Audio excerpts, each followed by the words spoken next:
I have here T61, nice, but 4 spawned here, 8 spawned south, including the CV.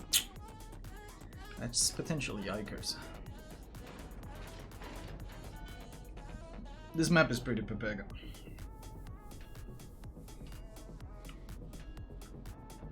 This map discourages intelligent repositioning because if you want to reposition to the other flank, you have to basically abandon this flank entirely and go behind a bunch of islands through your own spawn, which greatly limits any sort of tactical play. And I hate that. Like, if there was a passage through here, that could be interesting, because then I could maintain firing angles and reposition towards the center. But right now my choices are commit to this flank or commit to disengaging on this flank. And usually you don't really want either.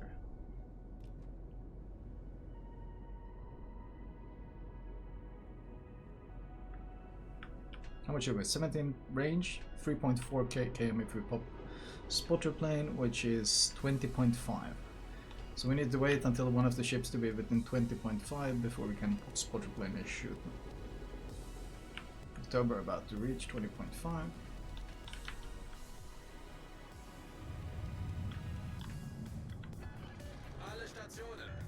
It's turning out though. Shit is turning out very sharp. We can shoot the other Cabor, but I would have preferred to shoot the October because he's top damage because of the flooding.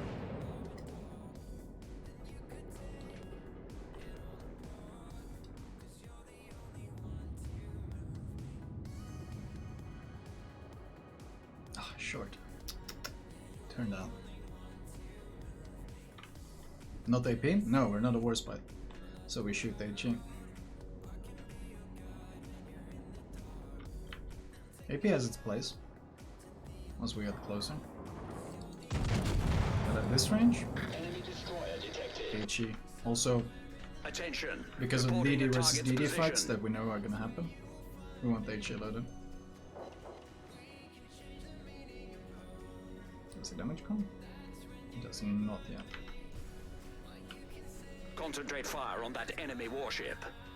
T61 shoot. I think he did. Enemy battleship detected. He did.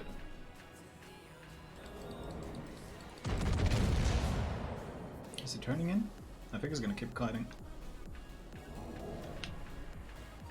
Shit, too high I think. Yeah, too high. I thought it'd angle like this, but it turned in briefly. Always shoot the DDs if you can. Especially, like, killing DDs means you get a lot more freedom. You can use your concealment to disengage, engage, to ambush people. You can use it to reposition. Like, you get a lot of options. That's what you generally want, options. I'm gonna bully this guy away a bit. He's looking for crossfires on these guys, so we want to bully him as much as possible. Make him piss off. That's basically our goal. Force him behind the island, so these guys don't get crossfire.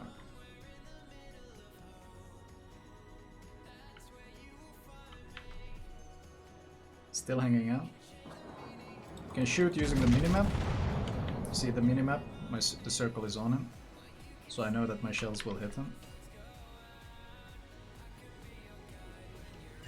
Only one though. A good example of why it's important to focus the DDs. They tend to suicide the quickest. In classic games like this, you can see positioning. Battleships go to flank, battleships go to flank. This is what people tend to do. That's why I like playing the central position, because you can catch people by surprise, because, well, they don't expect you to be sitting in the center. I think I am too high. He turned in. Yeah, shit. I can sit at old Emerald with HE, so no point switching ammo.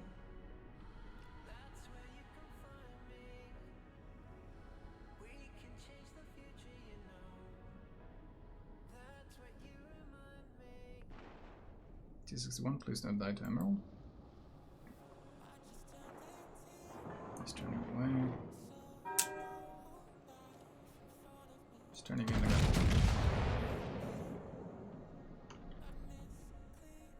Saving the next volley for the Emerald.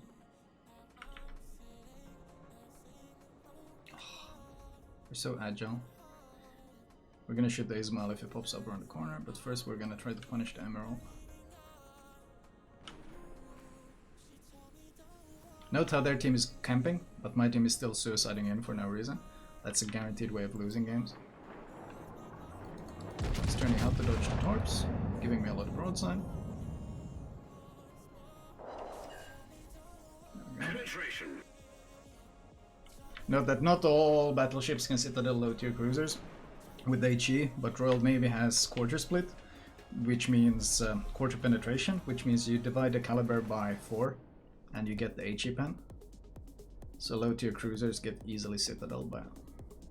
This guy has used his damage con now. He's still trying to kill my DD, so obviously we try to save him. This should fuck him up. There we go. We destroyed an enemy cruiser. Can he get it out? No, he started shooting. That's unfortunate. The enemy team Obviously, has the taken environment the down here is lead. all salt. The ceiling's salt, Note I'm the floor's spotted. salt, the walls are salt, and to an extent, the air is salt. Note that I'm detected. When Pog that means the 26 DD is months here. of cocking Gaki hyper and film up feels good, man. Go for that guy, and then we'll have AP. So we know the T61 is here, and we can actually pinpoint his location just by pressing W. Okay, no, see that. See, I can figure out where he is now.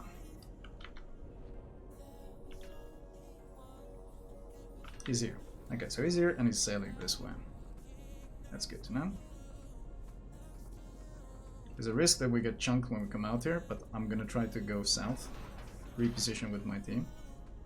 So there's a big risk we get chunked hard now, making this turn, but I'm willing to take the risk because staying around fighting a DD plus his team is a guaranteed way of dying. Hard turn. Penetration. We managed to dodge most of it by turning. That's good. That's the T61 shooting us.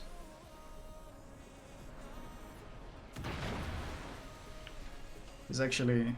We're gonna risk chunking him, because if we can delete him, that would be great.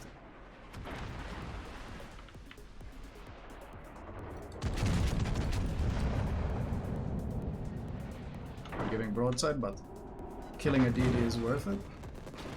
We destroyed their destroyer. We got chunked, but no citadels here. Yeah, that's fine. Killing a DD for 20k health that we can heal. Good trade. Absolutely a good trade. Note that I'm now angled against this guy. He can't do shit. I'm angled against this guy. He can't do shit.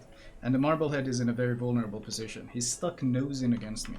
So we're just gonna slow down and start taking pot shots. Fire. You see how we're not actually under any threat? The team has been forced away, but this guy doesn't have firing angles. The only threats are from here, so as long as I maintain angling, and because the DD is dead, this Marblehead is fucked. So we just chill. We maintain angling and we chill. We wait for him to commit some turn. There it is. Wait for them to start a turn, then you shoot. And then you fuck them up. We destroyed an enemy cruiser. And then we wait again. Ranger is trying to disengage. He's pretty fucked. He's being harassed. In fact, their entire team is being harassed from here. So why would I leave this position? There's no reason for me to leave this position. I'm creating a perfect crossfire with my team thanks to this central position. So we're gonna go for the next big target, which is of course the enemy CV. Getting rid of the CV is always important. Enemy aircraft carrier sunk. We maintain our angling. It's very important to keep your angling, to keep your tankiness. If you give too much broadside, you get punished. But if you got a good position, fight for it. Don't give up your good position. Obviously, the environment Fight down here is all tooth and salt. nail for that The good ceiling's position. Salt, the floor is salt, the walls are salt, and to an extent, the air is salt. Pop heals every cooldown, but don't abandon that great position you have. Absolutely no reason to. What is forcing me out of this position? Viribus Unitas getting here will force me to push forward, but not much. And as long as these guys are harassing, these guys are crossfired. So my team is kind of the anvil, and I'm being the hammer. Get back. Let's make sure he doesn't get himself killed. That guy's grounded. See if we can punch through his booty.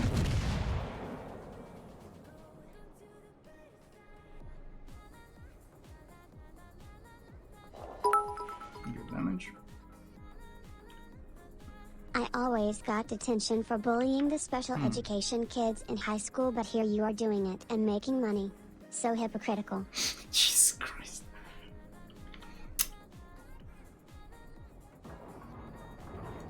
Note that we're undetected while shooting, which is great, because the Viribus, he's struggling here. And they don't have any line of sight because of their poor position. So I'm just gonna sit here and I'm just gonna farm them. Because why not? It's a standard battle, we got a points lead, we're holding a great position. There's literally nothing stopping me from being extremely useful just by sitting here. As long as my team stays alive, this is great. Is it accelerating now? Their carrier is also dead, whereas ours is alive, and there's 8 minutes of game time left. Which means that, well, my CV can just free farm for a very, very long time. Viribus finally got vision of me, but look how the enemy team has all left. They've left. So instead of panicking and doing something weird, I was going to turn my guns and shoot him, but there's no need. He already died. We get another heal up. So we're just regening health right now. Now I'm going to tell this guy to get back. As long as he doesn't die, as long as he just stays alive and drags them out, we have a perfect crossfire. Basically a optimal crossfire. I'm going to try to reposition, sail this way. The reason is, the more this way I sail, the harder it is for them to push without giving broadside. So at this point, finally, our position isn't optimal. So we're gonna try to turn our ship and accelerate this way. Especially if the Kabor plays like this, aka kites away, he angles. Killing an angled battleship on the border is gonna take them a super long time. And that works perfectly for me because the time he buys me allows me to reposition to the center and create this crossfire. Generally, whenever you play, what you always want to be looking for is opportunities to basically create a crossfire with your teammates. If you see your entire team go to the flank like this game, everyone went here and everyone went here, if you follow them, it's going to be very easy to counter you. They just go nose in and they're angled against everyone. But one single battleship hanging around in the center can completely mess up their plans. Obviously, if the CV focuses you, you might be forced to disengage, so you have to, like, it's a hard position to play, but it's also a terrifyingly effective position to play. There it is, giving broadside. And our reposition works flawlessly. No citadels, unfortunately, which for an Ismail is kind of strange. He's got a big citadel, but we maintain our angling. You note how they're stuck between me and the Kabor now? You see that? They're stuck in a terrible position.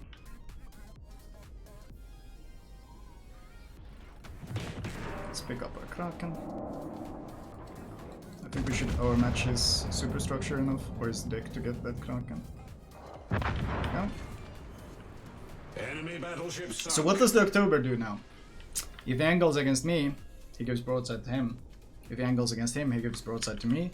And then we got a carrier harassing him. He's fucked.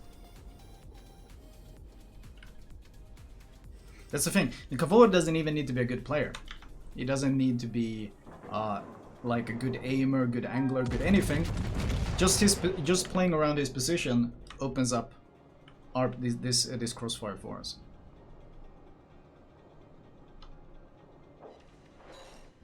Note that if these were anything but Soviet BBs, I'd be shooting a lot more HE. But because they're Soviet BBs, which means bullshit damage con, I just shoot AP. He's about to hit the border, so you'll have to turn.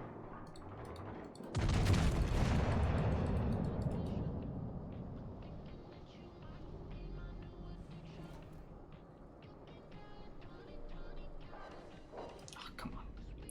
Soviet armor, man.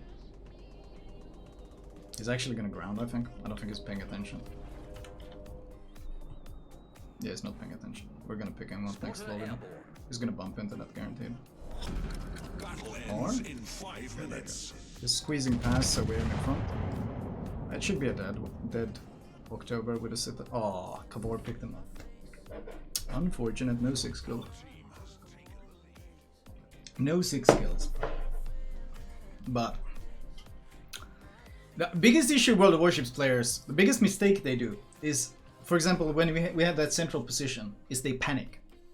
They panic. They start running away. Like battleships in World of Warships. Even though I was running Deadeye, and even though he was ruining my Deadeye, you don't give up a good position for free. You never give up a good position for free. You fight for it. You only disengage if you're forced to disengage. But they were not in a position to force me to do shit. So I just sat there and dumpstered them. If you don't force a battleship to disengage, the battleship, if he plays anywhere near decently, he should never disengage. He should just project his force, his crossfire, and just dumpster people.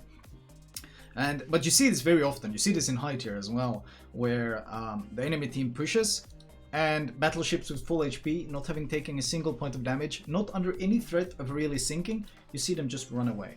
And Deadeye has made it even worse, because now they have an excuse to run away, namely Deadeye. They want to keep their dispersion better. So it's sad, but like, this was a Deadeye build, but that doesn't mean that you have to play like an idiot just because you have Deadeye. You should still take advantage of crossfire positions. You should still push in when the opportunity presents itself. Well, people just don't understand that. Where are you from? Finland. I mean, it's very standard. I literally just yoinked my Royal Navy battleship and slapped it here. Like, some of the skills are just... Deadeye didn't really benefit as much here. Most of the kills we got were close range. So... especially low tier, not really that necessary of a skill. Concealment expert, not really that necessary, because the times we were undetected, it was mostly because we went behind cover. Because we were shooting all the time. So, once again, the most important skill you can get for BB is fire prevention. It gives you survivability.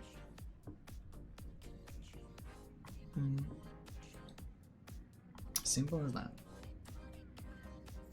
A lot of the time against the October and other BB, they were angled. Any reason not to switch to HE? Well, Queen Elizabeth is a bit unique in the sense that he has 381mm guns. And although these Soviet ships are super tanky, close range when they're angled, they actually have the deck armor, which is 26 across the board. And the advantage of having 380mm guns is of course that you overmatch all of this. So an angled ship like this with the shells plunging down on them basically leads to nothing but a shit ton of overmatch pens. So that's why it kind of depends. If they would have been closer range, I would have probably switched to HE. But because they were far enough away and I was plunging the shells in, I like to shoot AP. Also, they have a gigantic citadel, which I was hoping to get some chunks in on. They have a gigantic citadel I was hoping to get some chunks in, but RNG decided no, so... Especially Ismail eats a lot of troll citadels where, like, even when he's angled, you overmatch this or you overmatch this, and then you get a citadel straight after, so... There's a lot of trolling happening there.